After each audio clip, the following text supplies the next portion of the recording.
Hello students, आज हम लोग इलेक्ट्रोकेमिस्ट्री में वैद्युत रसायन चैप्टर में इलेक्ट्रोकेमिस्ट्री के यूनिट्स को पढ़ेंगे, यानी वैद्युत रसायन की इकाइयों को पढ़ेंगे और लॉ स्टार्ट करेंगे। इलेक्ट्रोकेमिस्ट्री से बिलोंग करने वाले लॉ स्टार्ट करेंगे और उन्हीं से संबंधित कुछ न्यूमेरिकल्स सॉल्व करेंगे। तो आइए स्टार्ट करते हैं सबसे पहले यूनिट ऑफ इलेक्ट्रोकेमिस्ट्री से। तो फर्स्ट यूनिट है कूलाम। विद्युत की वह मात्रा जो विद्युत अपघटन यानी इलेक्ट्रोलिसिस में द्वारा सिल्वर आयन Ag+ आयन विलयन से 0.00118 ग्राम सिल्वर मुक्त करने के लिए आवश्यक होती है। Now values 96500 coulomb equals to 1 faraday and symbolise Faraday's F equals to 6.023 into 10⁻23 electron charge, अर्थात ये तो एवोगैड्रो नंबर्स के बराबर वैल्यू प्राप्त होगी। Now second unit ampere. Electrons के फ्लो की रेट अर्थात इलेक्ट्रॉन के प्रवाह की दर मापने की यूनिट को एम्पियर कहते हैं। 1 ampere equals to coulomb per second, यानी इसको रिप्रेजेंटेट करते हैं या कन्वर्टेट करते हैं। 1 ampere equals to coulomb per second. Then 1 F या faraday, 1 faraday equals to 96500 coulomb equals to 96500 ampere per second. Now next unit is ohm. इसे सिंबलाइज करते हैं ओम सिंबल से। क्या है ये?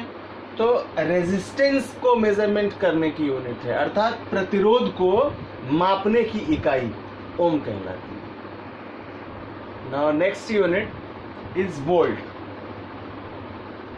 इलेक्ट्रोड पोटेंशियल को मेजरमेंट करने की यूनिट है, अर्थात विद्युत विभव।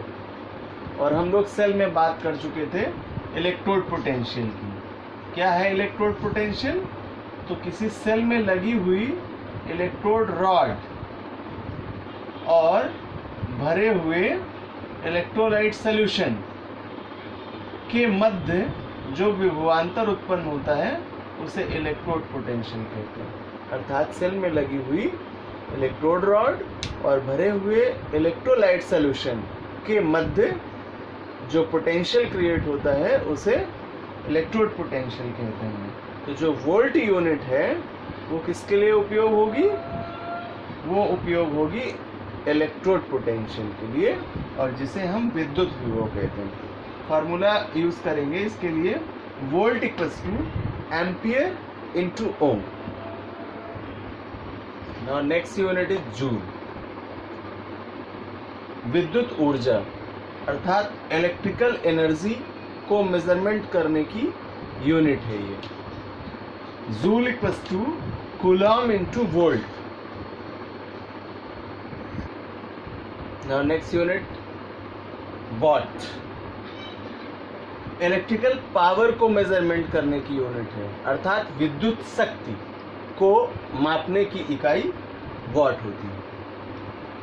What equals two joule upon second equals to coulomb into volt upon second equals to ampere into volt. तो स्टूडेंट्स, यूनिट ऑफ इलेक्ट्रोकेमिस्ट्री के बाद हम लोग स्टार्ट करेंगे लॉ ऑफ इलेक्ट्रोकेमिस्ट्री। उसमें सबसे पहला फैराडेज लॉ की स्टडी करेंगे। फैराडे के वैद्युत अपघटन नियम, Faraday's law of electrolysis. Faraday scientist ने इलेक्ट्रोलिसिस प्रोसेस का स्टडी करते हुए अपने दो नियम प्रतिपादित किए, जिन्हें फैराडे का प्रथम नियम और फैराडे का द्वितीय नियम कहते हैं। तो 1 बाय 1 हम लोग इन दोनों नियमों को पढ़ते हैं। First law of Faraday, Faraday का प्रथम नियम। हम सेल में कुछ चीजें क्लियर करते हैं आपको। सबसे पहले ये जो मिड में रॉड लगी है ये इलेक्ट्रोड रॉड है। तो जो इलेक्ट्रोलिसिस के बाद धातु मुक्त होगी वो इस इलेक्ट्रोड पर कलेक्ट की जाएगी। दूसरा जो सब्सटेंस भरा है सेल में वो वैद्युत अपघट्य है या इलेक्ट्रोलाइट सब्सटेंस है, और ये है इलेक्ट्रोड। तो एक कॉमन सेल का स्ट्रक्चर लेकर के हम फर्स्ट लॉ को क्लियर कर सकते हैं। आइए जानते हैं फर्स्ट लॉ के बारे में। वैद्युत अपघटन में यानी इलेक्ट्रोलिसिस में इलेक्ट्रोड्स पर फ्री होने वाले सब्सटेंस की मात्रा वैद्युत अपघट्य में प्रवाहित होने वाली इलेक्ट्रिक की मात्रा के समानुपाती होती है। तो इस लॉ को, फर्स्ट लॉ को एक रिलेशन के माध्यम से समझते हैं। सपोज दैट C एम्पियर की विद्युत धारा t टाइम, t सेकेंड तक प्रवाहित करने पर W ग्राम सब्सटेंस इस इलेक्ट्रोड पर फ्री होता है। तो relation according to first law, Faraday के प्रथम नियम के आधार पर इसका इक्वेशन बनेगा W proportional to C into T. C क्या है? विद्युत धारा। T क्या है? टाइम। और W क्या है? पदार्थ की मात्रा, जो पदार्थ मुक्त हो रहा है इलेक्ट्रोड पर उसकी मात्रा। तो इसे हम व्यक्त कर सकते हैं W equals to C into T into Z। What is Z? Z equals to electrochemical equivalent. Short symbolise करते हैं ECE, electrochemical equivalent. Now second law अर्थात फैराडे का द्वितीय नियम। यदि एक ही विद्युत धारा विभिन्न इलेक्ट्रोलाइट्स में या विद्युत अपघट्यों में प्रवाहित की जाती है, तब इलेक्ट्रोड्स पर मुक्त पदार्थ की मात्राएं उनके केमिकल इक्विवेलेंट यानी रासायनिक तुल्यांकों के समानुपाती होती है। कंडीशन ऑफ सेकेंड लॉ, यदि मुक्त पदार्थों के भार क्रमशः W1 और W2 हो, जबकि उनके इक्विवेलेंट वेट यानी तुल्यांकी भार क्रमशः E1 और E2 हो, तो according to second law W1 upon W2 equals to E1 upon E2 equals to Z1 upon Z2। और जहाँ Z क्या है तो Z ECE है। नोट पॉइंट्स, 1 फैराडे और 96500 कूलॉम विद्युत पदार्थ या आयन का ग्राम तुल्यांकी भार यानी ग्राम इक्विवेलेंट वेट मुक्त होता है।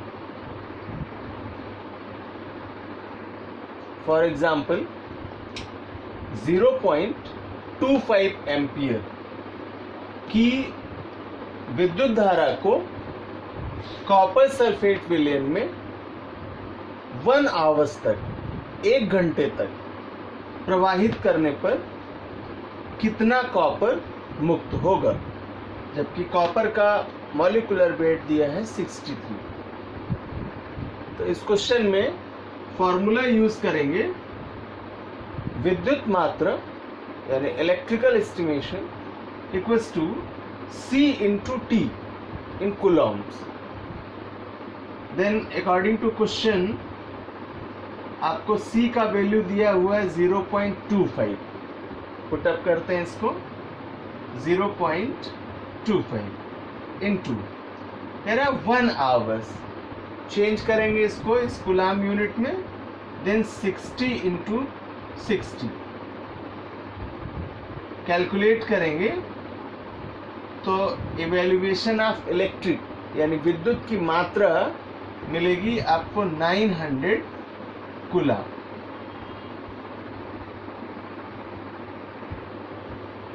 अब हम इक्विवेलेंट वेट फाइंड आउट करेंगे कॉपर के लिए। तो equivalent weight of copper equals to atomic weight of copper upon valency, अर्थात कॉपर का तुल्यांकी भार बराबर कॉपर का अणु भार अपॉन संयोजकता। तो क्वेश्चन में आपको कॉपर का वेट दे रखा है इसने 63 और कॉपर पर जो चार्ज होंगे वो 2+ के होंगे according to donate their electrons by the salty solution of copper sulphate CuSO4। Break down करेंगे ना इसका with the help of reaction. तो अगर CuSO4 का इलेक्ट्रोलिसिस कराएंगे तो Cu2+ एंड सल्फेट डबल-, तो यूनिट चार्जेस कितना है इस पर 2+ का, और जितना यूनिट चार्ज होगा तो यूनिट चार्ज का नंबर उसकी वैलेंसी को रिप्रेजेंट करता है, इसलिए इसकी वैलेंसी का वैल्यू पुट अप करेंगे 2। देन इसका आंसर आपको मिलेगा 31.5। और स्टूडेंट्स इक्विवेलेंट वेट की कोई यूनिट नहीं होती है, अर्थात तुल्यांकी भार की कोई इकाई नहीं होती है। यहाँ आपको जानकारी करा दूं कि जो इक्विवेलेंट वेट फाइंड आउट करते हैं वो अकॉर्डिंग टू सब्सटेंस, जैसे अम्लों के लिए अलग कंडीशन है, एसिड्स के लिए और क्षारों के लिए यानी बेस के लिए अलग कंडीशंस हैं, साल्ट के लिए अलग कंडीशंस हैं। तो हम डिफरेंट टाइप्स के केमिकल्स के लिए इक्विवेलेंट वेट का फार्मूला यूज़ करते हैं और फाइनली उनके तुल्यांकी भार ज्ञात कर लेते हैं, लेकिन तुल्यांकी भार की कोई यूनिट रिप्रेजेंट नहीं करती। तो इक्विवेलेंट वेट के अकॉर्डिंग कॉपर की ग्राम में मात्रा प्राप्त हुई 31.5। देन चूंकि 96540 कूलाम विद्युत धारा से हमें 31.5 ग्राम कॉपर एस्टिमेट होता है। तो अकॉर्डिंग टू क्वेश्चन 900 के लिए पूछ रहा है, देन 900 कूलाम विद्युत धारा के लिए क्वेश्चन बनाएंगे 31.5 इंटू 900 अपॉन 96540 96,540। तो इस प्रकार स्टूडेंट्स इसको कैलकुलेट करने पर आपका आंसर मिलेगा 0.293 ग्राम, अर्थात यहाँ से इलेक्ट्रोड्स पर 0.293 ग्राम कॉपर प्राप्त होगा। तो नेक्स्ट क्लास में स्टूडेंट्स हम लोग नए इलेक्ट्रोकेमिस्ट्रीज लॉ को पढ़ेंगे और उनकी कंडीशंस को सीखेंगे।